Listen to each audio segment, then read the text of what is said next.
स्वागत है आपका देवभूमि में। आपके साथ मैं दीपिका सिंह। करते हैं खबरों की शुरुआत हरिद्वार से बड़ी खबर के साथ, जहां कल से शुरू होगी कांवड़ यात्रा। इसको लेकर तमाम तैयारियां कर ली गई हैं। कांवड़ यात्रा को लेकर बैठकों का दौर जारी है। यात्रा की तैयारियों पर भी चर्चा हुई है। कांवड़ यात्रा को लेकर प्रशासन बेहद सख्त नजर आ रहा है। हिल बाईपास का निरीक्षण भी किया गया है। करीब 8,000 सेना के जवान तैनात हैं। सेंट्रल फोर्स की भी 7 कंपनियों को तैनात किया गया है। जगह जगह बैरिकेड्स लगाए गए हैं, बैरियर लगाए गए हैं। तो कल से कांवड़ यात्रा की शुरुआत है और इसी को सफल बनाना सबसे पहला सरकार का उद्देश्य है और इसी को लेकर हिल बाईपास का निरीक्षण किया गया है। तो करीब 8,000 सेना के जवान तैनात। ये बड़ी खबर आपको दिखा रहे हैं। सेंट्रल फोर्स की भी 7 कंपनियों को तैनात किया गया है। तो जगह जगह बैरियर लगाए गए हैं, बैरिकेड्स लगाए गए हैं। तो देखिए, कल से कांवड़ यात्रा की शुरुआत होगी। 3 जोन 17 ब्लॉक्स में यहां पर कांवड़ यात्रा को बांटा गया है। यात्रा को सफल बनाना सबसे बड़ा मकसद है, सबसे बड़ा उद्देश्य है और इसी को लेकर तमाम तैयारियां चल रही हैं।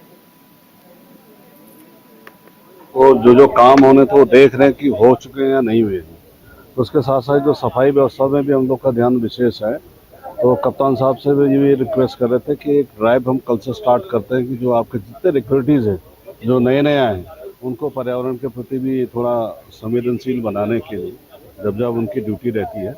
और पूरा एडमिनिस्ट्रेशन की टीम पूरा कल से ये सफाई व्यवस्था हम लोग स्टार्ट करेंगे, क्योंकि जगह जगह पे यहाँ पे पॉलिथीन पड़े हुए हैं। 11 तारीख से लेकर 17 तारीख का पीरियड हमारे लिए बड़ा क्रूशल है, जिसमें कांवड़ यात्रा आपके भले 15 तारीख तक हो, लेकिन सोमवती अमावस्या का जो स्नान होगा वो हमारे लिए बहुत महत्वपूर्ण है। इसलिए ये 7 दिन हमारे लगातार काफ़ी प्रेशर वाले हैं। तो उस टाइम में हम लोग इस रूट को खोल रहे हैं।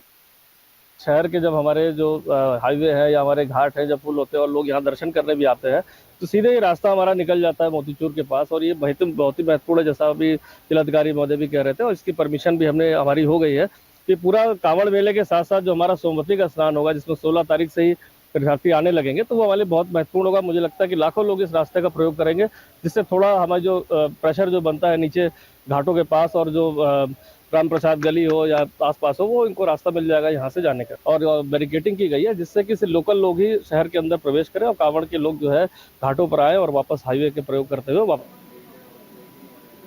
और तमाम जानकारी के साथ हमारे संवाददाता संजय पुंडीर इस पूरी खबर पर बने हैं। संजय, देखिए, कल से कांवड़ यात्रा की शुरुआत हो रही है। सरकार का मकसद यही है कि कांवड़ यात्रा जो ये मेला है बहुत सुखद रहे और इसी को लेकर प्रशासन सख्त भी है और सतर्क भी है। संजय, निश्चित तौर पर दीपिका, देश का सबसे बड़ा मेला कांवड़ मेला कल से शुरू होने जा रहा है, जिसको लेकर जिला प्रशासन ने तमाम तैयारियां पूरी कर ली है। जिस वक्त कांवड़ चलती है तो उस वक्त सबसे ज्यादा जो समस्या होती है जाम को लेकर होती है। इस बार जाम की स्थिति ना बने, इसको लेकर लगातार ही जिला प्रशासन अपनी तैयारियां कर रहा है। हालांकि जो हिल बाईपास है, जो खासकर कांवड़ मेले के दौरान ही खोला जाता है, उस हिल बाईपास का भी निरीक्षण किया गया है। जिला अधिकारी धीराज सिंह गब्रियाल और जो जिले के कप्तान है यानी SSP है, उन्होंने हिल बाईपास का निरीक्षण किया है। जिस वक्त कांवड़ का दबाव बढ़ जाएगा उस वक्त हिल बाईपास को खोला जाएगा, क्योंकि हम देखते हैं कि इस बार जो कांवड़ यात्री है यानी जो शिव भक्त है, वो 4 करोड़ का आंकड़ा है, वो पार हो सकता है। जिसके लिहाज से लगातार प्रशासन के सामने भी एक बड़ी चुनौती है, क्योंकि पहले ही राज्य सरकार ने कांवड़ मेले को दिव्य और भव्य बनाने के लिए तमाम तैयारियां की है। खुद मुख्यमंत्री पुष्कर सिंह धामी ने भी अधिकारियों के साथ बैठक ली है और अधिकारियों को दिशा निर्देश दिए कि कांवड़ यात्री होंगे जो उनकी व्यवस्थाएं में किसी भी तरह की कोई कमी ना हो, उसको लेकर भी कहीं ना कहीं ध्यान दिया जाए। दीपिका, देखो, इस बार का जो कांवड़ मेला होगा वो पिछले मेले से कितना डिफरेंट होगा, उसमें क्या कुछ नई तब्दीली की गई है, इस बारे में संजय जानकारी? डिजिटलीकरण इस बार मेले में मुख्य रहने वाला है, क्योंकि हम देखते हैं कि जब कांवड़ मेला होता है तो उसमें जो समय समय पे सूचना पहुंचे, सूचनाओं का आदान प्रदान हो, इसके लिए एक कंट्रोल रूम बनाया गया है। और इस बार खासकर जो ड्रोन होंगे वो यात्रियों पर नजर रखने के साथ साथ वो हूटर से कहीं ना कहीं लोगों को जागरूक करेंगे, क्योंकि जब कांवड़ यात्री भारी संख्या में हरिद्वार पहुंच जाते हैं तो उसमें कई ऐसे अराजक तत्व भी हो जाते हैं, वो पूरी तरह सक्रिय हो जाते हैं। उन्हीं सबसे निपटने के लिए खासकर जो हरिद्वार की पुलिस है वो विशेष तैयारियां कर रही है। जो मेला क्षेत्र है उसमें कई विभाजित किया गया है, कई सेक्टरों में बांटा गया है, यानी कहा जा सकता है कि मेले को लेकर पूरी तैयारियां कर ली गई है। दीपिका, बिल्कुल संजय, बहुत शुक्रिया इस खबर पे आगे आपका, और आगे भी आपसे रुख करूंगी मैं। इस बीच आपको बता दें कि उत्तरकाशी में बारिश से लोग बेहाल हैं। मस्ताड़ी गांव की मुश्किलें बढ़ गई हैं। 1 दर्जन घरों में पानी का रिसाव हो रहा है। भूदशा की चपेट में कई दर्जन गांव आ गए हैं। तो बड़ी खबर आपको बता दें, इस वक्त ग्रामीणों में दहशत का माहौल है। प्रशासन को ग्रामीणों ने जानकारी दी है। जिला प्रशासन ने अभी तक कोई कार्रवाई नहीं की है। तो फिलहाल हम तस्वीर दिखा रहे हैं आपको, किस तरीके से घरों में पानी भर गया है। दहशत का माहौल है। भूदशा की चपेट में दर्जनों घर इस वक्त चपेट में हैं।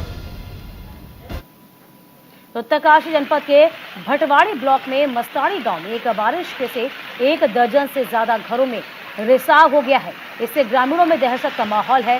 ग्रामीणों ने कहा है कभी भी उनके घर जो मकान हैं भूदशा की चपेट में आ सकते हैं। प्रशासन को पहले भी कई बार इस संबंध में जानकारी दी गई, लेकिन अब तक इसका समाधान नहीं मिला।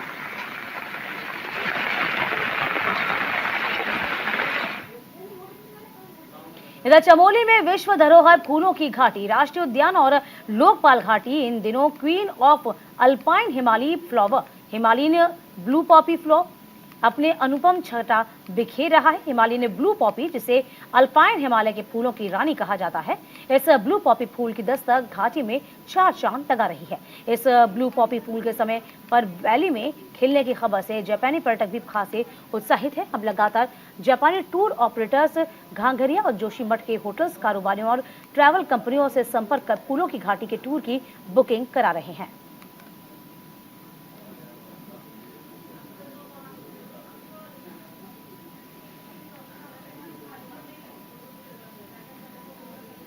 इधर उत्तराखंड में धामी सरकार का सत्यापन अभियान जारी है। इन दिनों जोर शोर से चल रहा है। इस अभियान के तहत उत्तराखंड में दूसरे राज्यों से आए लोगों के लिए जमीन की खरीद फरोख्त से पहले सत्यापन कराना अनिवार्य है। इसी के चलते मुख्यमंत्री पुष्कर सिंह धामी के निर्देश पर उत्तराखंड पुलिस का अभियान रंग लाता हुआ दिखाई दिया। आपको बता दें, पिछले 6 महीने में ही पुलिस के हाथ करीब 5000 संदिग्ध लगे हैं। अभियान के जरिए पुलिस ने सरकार को 95 लाख से ज्यादा का राजस्व पेनल्टी के जरिए कमा कर दिया। खास बात तो ये रही कि इस अभियान के तहत सबसे ज्यादा काम देहरादून और उधम सिंह नगर पुलिस की तरफ से किया गया है। यही से लेकर देहरादून एसएसपी दिलीप सिंह कुंवर का कहना है कि अभियान लगातार जारी रहेगा।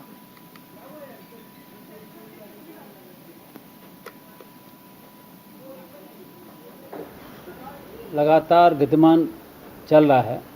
ये कभी भी ख़त्म न होने वाला प्रक्रिया है।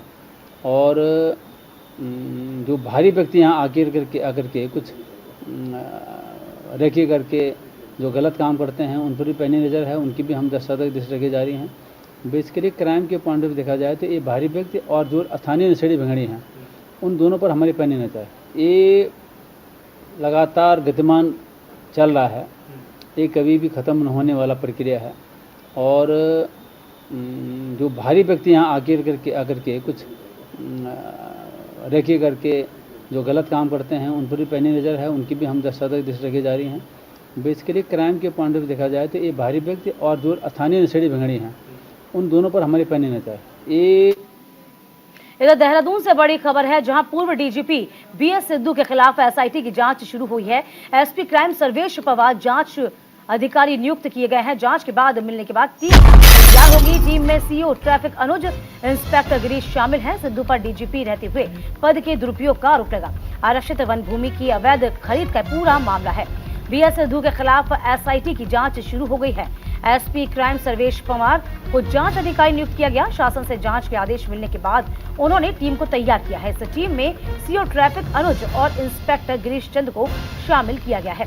टीम जल्द ही इस मामले में शिकायतकर्ता, वन अधिकारी और आरोपी पूर्व डीजीपी बीएस सिद्धू के बयान को दर्ज करेगी।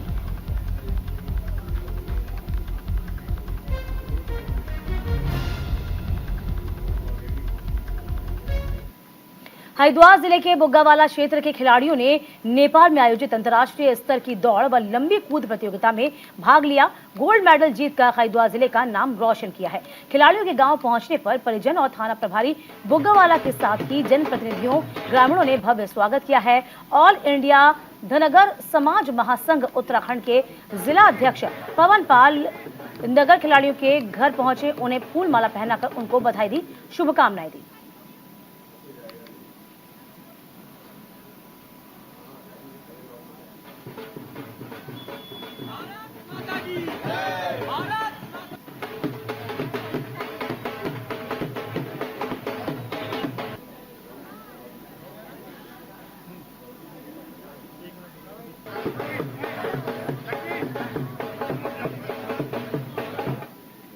लक्सर के गोवर्धनपुर नगर में डॉक्टर चीमा से 20 लाख की रंगदारी के मामले में चिकित्सक संघ की ओर से प्रेस कॉन्फ्रेंस का आयोजन किया गया है, जहां पर चिकित्सा संघ के अध्यक्ष डॉक्टर उमा दत्त शर्मा ने कहा कि international most wanted Goldy Brar के नाम से चीमा से रंगदारी मांगी जा रही है।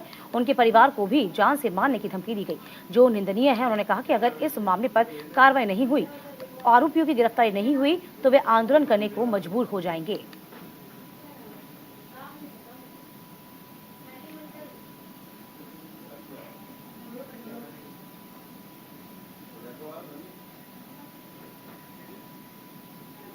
और तमाम जानकारी के साथ हमारे संवाददाता जसवीर इस पूरी खबर पर बने हुए हैं। जसवीर, देखिए जिस तरीके से पूरा मामला, जो कि यूं कहें कि रंगदारी से जुड़ा हुआ मामला है, लेकिन अब ये कहीं ना कहीं तूल पकड़ता हुआ नजर आ रहा है।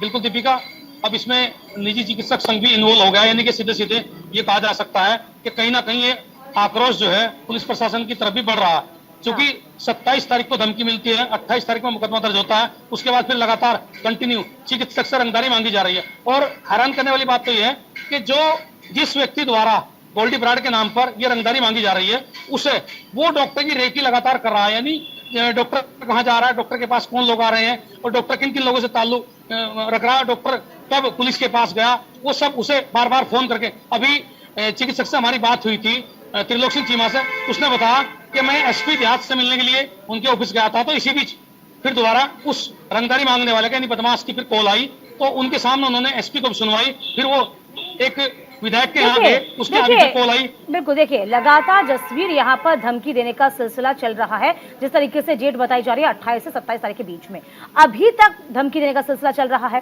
जाहिर सी बात है कि अब पुलिस पर भी दबाव होगा। अभी तक ये ट्रेस ही नहीं कर पा रहे हैं कि आखिरकार कहाँ वो इंसान मौजूद है, कैसी धमकियां मिलती जा रही हैं, इस पर अंकुश कैसा लगाया जाए, ये भी कहीं ना कहीं दबाव भी तो है पुलिस पर। बिल्कुल ये दबाव है, और पुलिस एसएसपी ने अपने बयान में कहा भी है कि जिस तरह से वो नंबर चेंज करके, यानी कि जिस नंबर से धमकियां दी जा रही है वो नंबर बाहर का बताया जा रहा है, यानी 4 अंकों का नंबर है, हो सकता है पाकिस्तान का नंबर हो या फिर कहीं और बाहर का नंबर हो। इस चीज पर भी फोकस है, और सर्वेलांस के साथ साथ में जो आईटी सेल है पुलिस का, वो भी इसमें काम कर रहा है। स्थानीय पुलिस भी जो आसपास के लोग हैं, संदिग्ध लोग हैं, यानी जो कहीं ऐसा के डॉक्टर का पीछा कर रहे हैं, कैमरों को भी सीसी फुटेज भी निकाली जा रही है, ये बात तो है। लेकिन साथ में निजी चिकित्सक संघ द्वारा धमकी दिए जाने से इसमें नया मोड़ आ गया, यानी उन्होंने साफ तौर पर कहा कि 1-2 दिन के भीतर इसमें कार्रवाई नहीं होती है, क्योंकि चिकित्सक को जो धमकी दी जा रही है उसके परिवार को खतरा बना हुआ, और वो अपने चिकित्सालय पर भी नहीं जा पा रहा। परिवार के लोगों, अब स्कूल खुल गए हैं, उसके बच्चे को भी जान से मारने की धमकी दी गई है। तो ये मामला तूल पकड़ गया। चिकित्सक ने कहा कि पूरे प्रदेश में निजी चिकित्सकों की हड़ताल होगी कहीं ना कहीं, और ये इसके गंभीर परिणाम भुगतने पड़ेंगे, यानी सीधे सीधे बड़ा आंदोलन हो सकता है। ये धमकी डॉक्टर मदद शर्मा की द्वारा दी गई है। बड़ा आंदोलन हो सकता है, क्योंकि रंगदारी की जो खबरें हैं लगातार आ रही हैं, और जो डॉक्टर चीमा है उनको लगातार धमकी मिल रही है। पुलिस पर भी दबाव बनेगा, पुलिस के लिए भी चुनौती से कम नहीं है। जसवीर, बहुत शुक्रिया आपका तमाम जानकारी देने के लिए।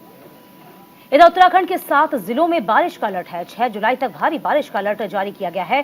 चंपावत में भारी बारिश होने की संभावना है। पर्वतीय इलाकों में भी भारी बारिश की चेतावनी है। मौसम विभाग ने इस बाबत येलो अलर्ट जारी कर दिया है। तो लगातार देहरादून में और इसी के साथ साथ उत्तराखंड में मौसम जो है इस वक्त बदला हुआ है, और लगातार बारिश का सिलसिला इस वक्त चल रहा है। चंपावत में भारी बारिश होने की संभावना जाहिर की गई है। पर्वतीय इलाकों में भी भारी बारिश की चेतावनी जाहिर की गई है। मौसम विभाग ने येलो अलर्ट जारी कर दिया है।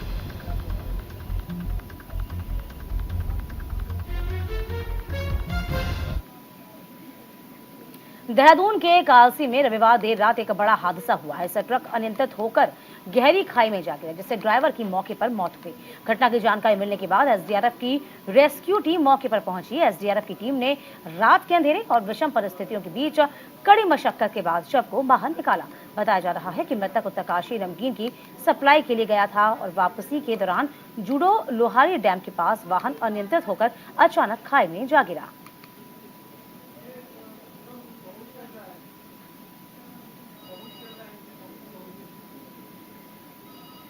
देहरादून के डोईवाला में बीते दिनों कुछ अज्ञात बदमाशों ने एटीएम में लूट की घटना को अंजाम दिया। मामले को गंभीरता से लेते हुए देहरादून पुलिस ने मामले की जांच पड़ताल के लिए 4 टीमों का गठन कर मामले की कार्रवाई शुरू की है। इसके बाद अलग अलग सीसीटीवी कैमरे को खंगालने के बाद पुलिस ने फुटेज के आधार पर मेवात के हरियाणा के मेवात क्षेत्र में छुपे 4 बदमाशों को गिरफ्तार किया है। पकड़े गए चारों कब्जे से चोरी का सामान समेत कैश भी बरामद हुआ। साथ ही एटीएम लूटने में शामिल 4 अन्य लोगों की तलाशी अभी जारी है।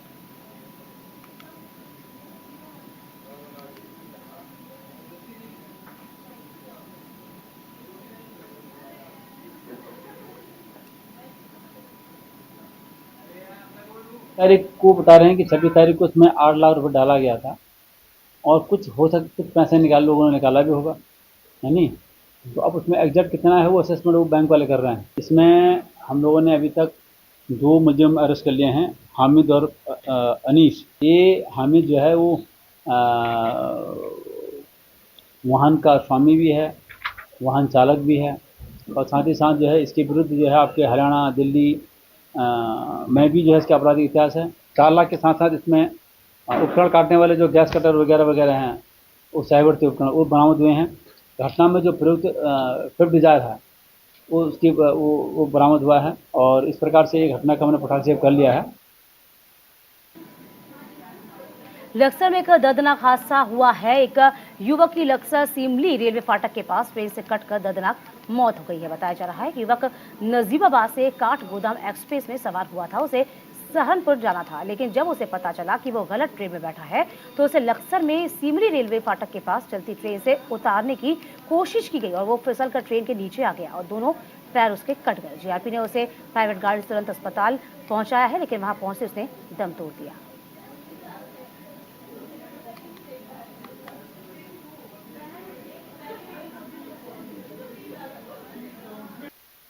मैं काम के लिए अपने इधर जा रहा था, सिमली में थोड़ा काम था, तो मैंने देखा वो गेट बंद है, एक 505 ये लक्सर सिमली में।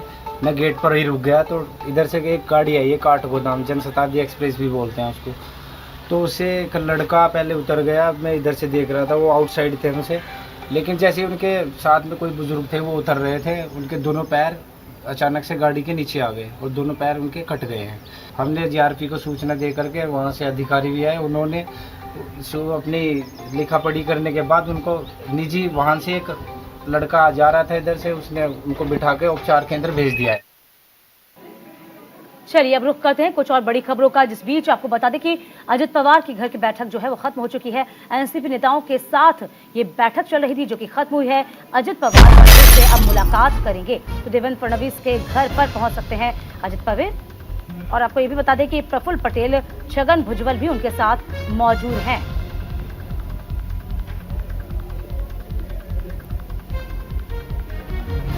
तो अजित पवार के घर बागी गुट की बैठक हुई थी और साफ तौर पे आपको बता दें इस बैठक के खत्म होने के बाद कहा गया है कि देवेंद्र फडणवीस के घर जा रहा है, उनके साथ भी मुलाकात होनी है। तो महाराष्ट्र में सियासी उठापटक का जो पूरा मामला है थमने का नाम नहीं ले रहा। शुभम पांडे हमारे संवाददाता इस पूरी खबर पर लगातार बने हुए हैं। शुभम, देखिए, जो कि बड़ी खबर ये कि जो शक्ति प्रदर्शन दिखाया जा रहा था वो तो चल ही रहा है शरद पवार का। यहाँ पर बागी गुटों के साथ बैठक थी अजित पवार की, अब वो खत्म हो गई है। अब आगे क्या क्या इस बैठक के जरिए निकल के आया है सामने? बिल्कुल, देखिए यहाँ पर अजीत पवार की बैठक खत्म हो चुकी है। जो महाराष्ट्र में मुंबई के मालबार इलाके में उनका देवगिरी बंगला है, वहाँ पर वो रहते हैं, वहीं पर बैठक शुरू हुई थी, खत्म हो चुकी है। अब जो ताजा जानकारी सामने आ रही है कि अजित पवार देवेंद्र फडणवीस से मिलने के लिए उनके घर पहुंच चुके हैं, जो ठीक कुछ ही दूरी पर, कुछ मीटर पर है, क्योंकि सरकारी मुलाजिम है तो सरकारी बंगला सरकार की ओर से दिया जाता है। तो ऐसे में वहां पर वो पहुंचे हैं और कहीं न कहीं यहाँ पर ये चर्चा होगी दोनों नेताओं के बीच की जो 9, 8 और जो विधायक जो एनसीपी के हैं, जो फिलहाल शपथ ले चुके हैं, उन्हें कौन सा खाता, कौन सा मंत्रालय जो है वो दिया जाएगा। मंत्रालय में एनसीपी नेताओं के लिए जो है कैबिनेट की शुरुआत भी हो चुकी है, जहां पर वो बैठेंगे। इसके अलावा देखिए अजित पवार के बारे में जानकारी आ रही है कि वित्त मंत्रालय उन्हें दिया जा सकता है और इसके अलावा पुणे के गार्डियन मिनिस्टर के रूप में उन्हें जो है ये विभाग दिया जा सकता है। इसके अलावा जो और अन्य मंत्री जैसे छगन भुजबल हुए हैं, अदिति तटकरे हुए, जो और अन्य विधायक जो हसन मुशर्रफ हुए, ये जो लोग हैं इन्हें कौन सा विभाग दिया जाएगा, इनके तजुर्बे के आधार पर कौन सा विभाग, कौन सा मंत्रालय खाली है, क्योंकि अब तीनों दलों के अलायंस के बाद ही, तीनों दलों के समझौते के बाद ये विभाग जो है उन्हें बांटा जाएगा। इसमें शिंदे गुट का भी समझौता राय मशवरा लिया जाएगा। उसके बाद ये देखिए इन तमाम चीजों को लेकर शुभम क्या लगता है शिंदे गुट बैकफुट पर जाता नजर आ रहा है? क्योंकि जो उनकी बॉडी जेस्चर है, जो बॉडी लैंग्वेज थी, कुछ ऐसा ही बता रही थी। क्या माने शुभम? देखिए, आपने वो कहावत तो सुनी होगी कि घर में किसी सास के लिए कोई बहू घर छोड़ के जाती है, लेकिन सास भी उसी घर में आ जाती है। ये कहावत पिछले कुछ घंटों से महाराष्ट्र में बहुत ट्रेंड कर रहा है। आप देखिए, जिस एनसीपी के लिए एकनाथ शिंदे बगावत करके उद्धव ठाकरे का साथ छोड़कर बीजेपी के साथ आते हैं, आज वही एनसीपी उनके साथ सत्ता में सुभोग होगी, उनके साथ कंधे से कंधा मिलाएगी, उनके साथ कैबिनेट की मीटिंग करेगी। तो एकनाथ शिंदे के चेहरे पर शिनख्त तो जरूर होगी, क्योंकि वो एनसीपी की और कांग्रेस का हवाला देकर ही तो आए थे कि उनके साथ हमें नहीं रहना है। अब एनसीपी के लोग ही तो उनके साथ सरकार में फिर आ गए। तो आप देखिए, जब ये शपथ समारोह चल रहा था उस वक्त एकनाथ शिंदे के बॉडी लैंग्वेज और चेहरे के हाव भाव से आप पता समझ सकते हैं कि जो डिस्क्वालिफिकेशन की तलवार है वो लटक रही है। उसके अलावा यहाँ पर बीजेपी ने अपने सपोर्ट में एक दूसरा दल तैयार कर लिया है। तो एनसीपी के माफ कीजिए, एकनाथ शिंदे के सामने अब कोई ऑप्शन नहीं है, उन्हें मजबूरी में सरकार चलाना, क्योंकि वो अपनी उद्धव ठाकरे को साथ में छोड़कर अलग दल बनाकर असली शिवसेना बनकर यहाँ पर तो आ तो गए, लेकिन अब कहानी तो वही होगी पिछले 1 साल पहले जिस तरह से उन्होंने जिस कांग्रेस एनसीपी को छोड़कर आए थे, अब कहानी वापस रिपीट हो रही है। अब और कांग्रेस के कोई विधायक आ जाए तो कहानी फिर वही रिपीट हो जाती है। तो इसी वजह से एकनाथ शिंदे की जो बॉडी लैंग्वेज है और जो चेहरे का हाव भाव है, जो है चेहरे का एक्सप्रेशन है, उसे देखकर तमाम हम लोग अंदाजा लगा सकते हैं कि एकनाथ शिंदे खुश बिल्कुल भी नहीं है, क्योंकि अजित पवार को वो नहीं चाहते थे कि इस सरकार में शामिल हो, लेकिन ऐसा होते हुए दिखाई दिया। अब उनके ऊपर जो डिस्क्वालिफिकेशन की तलवार लटक रही है, शायद ही उन्हें ये पता चल गया होगा कि अब वो डिस्क्वालीफाई हो जाएंगे, 5 से 6 सालों के लिए बैन हो जाएंगे, चुनाव नहीं लड़ पाएंगे, तो उनका करियर भी खत्म हो सकता है, उनका करियर भी दांव पर लग सकता है। इस वजह से शिकस्त जो है उनके चेहरे पर साफ तौर पर दिखाई दे रही है। बिल्कुल। अब आगे यदि हम शरद पवार की बात करते हैं, अब जाहिर सी बात है जिस तरीके से आज सतारा में अपना शक्ति प्रदर्शन शुभम इन्होंने दिखाया है, शरद पवार के द्वारा दिखाया गया, हालांकि दुख बहुत है लेकिन जताएं कैसे। अब जनता के बीच जाने की बात करें, अपनी पार्टी को बचाने की अब चुनौती शरद पवार के ऊपर आ पड़ी है। बिल्कुल, अपनी पार्टी, अपनी साख, अपनी पहचान, सब कुछ बचाने की दांव जो है इस वक्त शरद पवार पर आ पड़ी, कि जिस पार्टी की स्थापना की थी आज वो पार्टी उनके सगे भतीजे ही लेकर पार्टी को हाईजैक करके ही ले चले हैं। जो हश्र जो शिवसेना का हमने देखा, वही सेम कहानी वही हश्र एनसीपी का भी हो सकता है। इसी वजह से शरद पवार लगातार लोगों के बीच जा रहे हैं और शक्ति प्रदर्शन करने की बात करें। इसके अलावा और उन विधायकों से संपर्क किया जाएगा जो इस वक्त फिलहाल अजित पवार के समर्थन में, उन्हें भी कॉल करके बुलाया जा सकता है, उन्हें भी बोलेंगे। देखिए, यहाँ पर अजित पवार कुछ देर पहले एक स्टेटमेंट देते हैं, कुछ देर पहले इंटरनल जो हमें सोर्सेस मिले हैं कि जहां पर भी पोस्टर लगाया जाए हमारे उप मुख्यमंत्री, उस पोस्टर में शरद पवार की भी तस्वीर लगा जाए, क्योंकि अजित पवार ये बखूबी जानते हैं कि कितना भी बड़ा आप कद बना लो, भले कितनी भी बड़ी आप शपथ ले दो, सीएम बन जाए, लेकिन जो कद शरद पवार का महाराष्ट्र और देश की राजनीति में, उसे कोई नहीं पा सकता है। इसी वजह से अब शरद पवार का जो कद है यहाँ पर बढ़ते हुए दिखाई देगा और तमाम विधायक जो उनके साथ 54 विधायक है, जो विधायक उनके साथ उन्हें भी फोन से संपर्क करके बुलाया जाएगा। ये 5 तारीख को जो मुंबई में वाईवी चौहान में जब बैठक होगी उसमें देखने वाली बात होगी कितने विधायक एनसीपी के लिए बहुत मुश्किलें खड़ी हुई हैं, जो कि 2 फाड़ यहाँ पर एनसीपी हो गई है। अब शरद पवार की चुनौती ये कि अपनी पार्टी को बचाएं, यहाँ अजित पवार अपना अलग दावा ठोक रहे हैं। बहुत शुक्रिया शुभम तमाम जानकारी देने के लिए आपका। चलिए, इस खबर पर आगे भी नजर बनाए रखेंगे, पल पल की अपडेट आप तक पहुंचाते रहेंगे। फिलहाल वक्त एक छोटे से ब्रेक का।